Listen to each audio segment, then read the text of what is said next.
In Dr. Seuss's The Lorax, he stated, unless someone like you cares a whole awful lot, nothing is going to get better. It's not.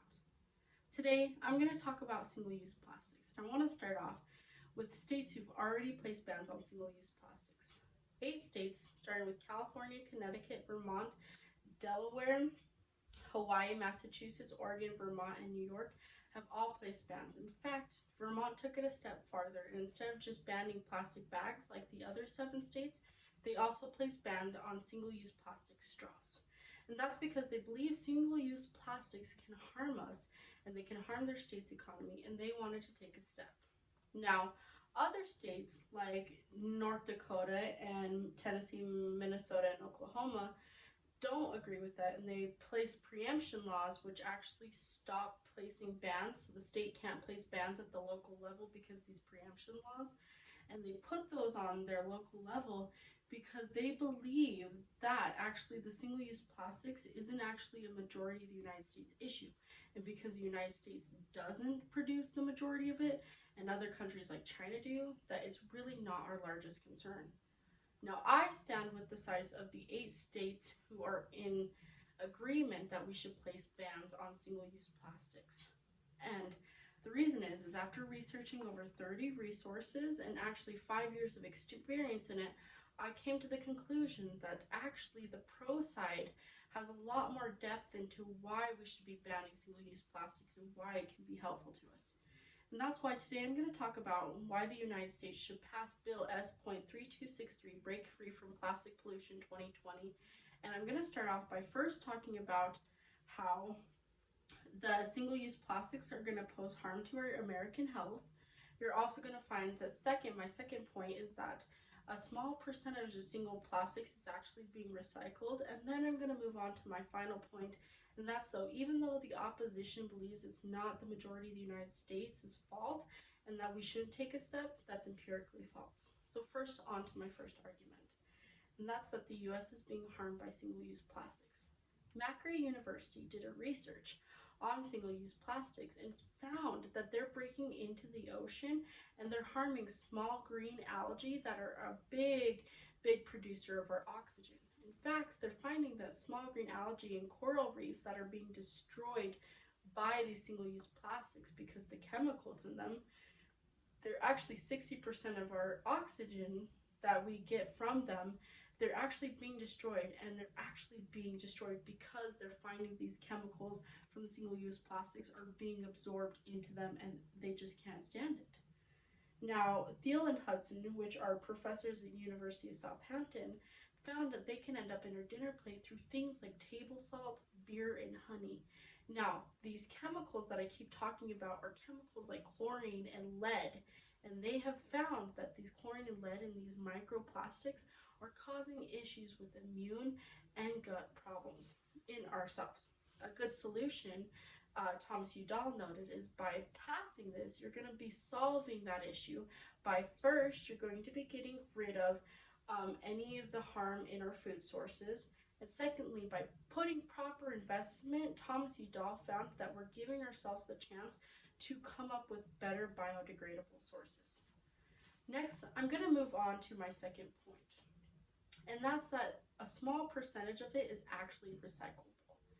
Because a small percentage of plastic is recyclable, we're seeing that not a lot of it is going away.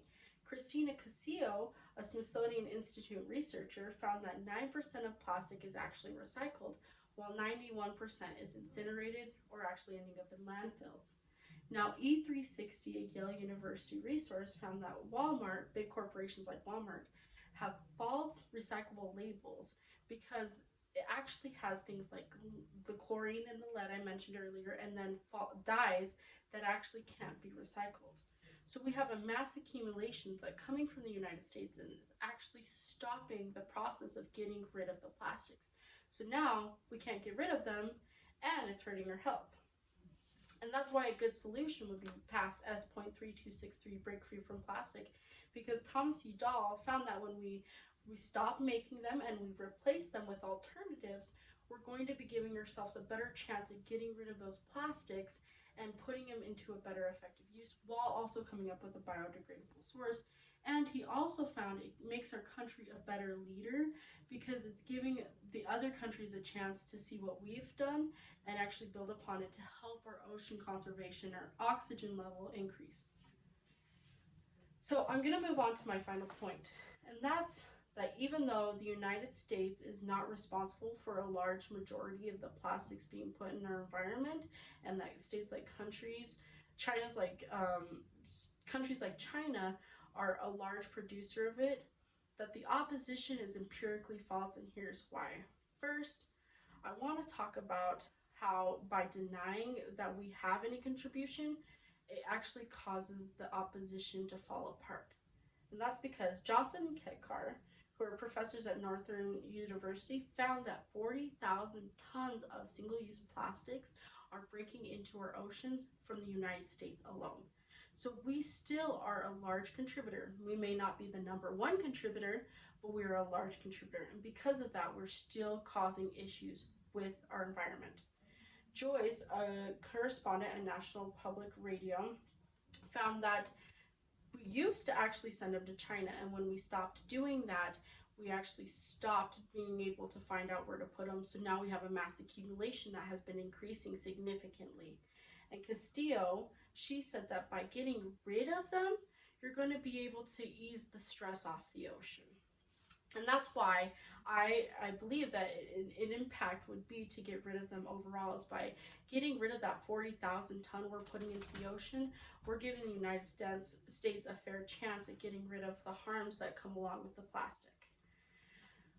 I'm also going to move on that the opposition deny the inherency, and they say that because the United States aren't a large contributor, we shouldn't act at all. And that's not fair to say, because Castillo found that Ireland, they banned it in their country in 2002, and it showed a mass amount of success. By banning the single-use plastics, their country got better, their environment better, and they eased off stress. In fact, they actually came up with biodegradable sources that helped their environment and stopped the microplastics from accumulating. So this shows that if other countries can do it, the United States should follow in suit as well, and we should become leaders. But finally, we are setting a standard. Walker, a doctor at the Del Houston University, found that straws weigh way too much so that they can't be recycled. And so because there's alternative available, we should use it. The UK passed that you can only use paper straws. Now, paper is not the greatest alternative, but it does biodegrade. And that's why they did that. And they also decided to go with reusable straws as well. Now, Castillo found that bionic yarn puts the plastic into yarn. And so that gets rid of the microplastics. So by getting rid of plastic, we're giving ourselves the chance to find a use for these microplastics instead of putting it into our oceans and into our food.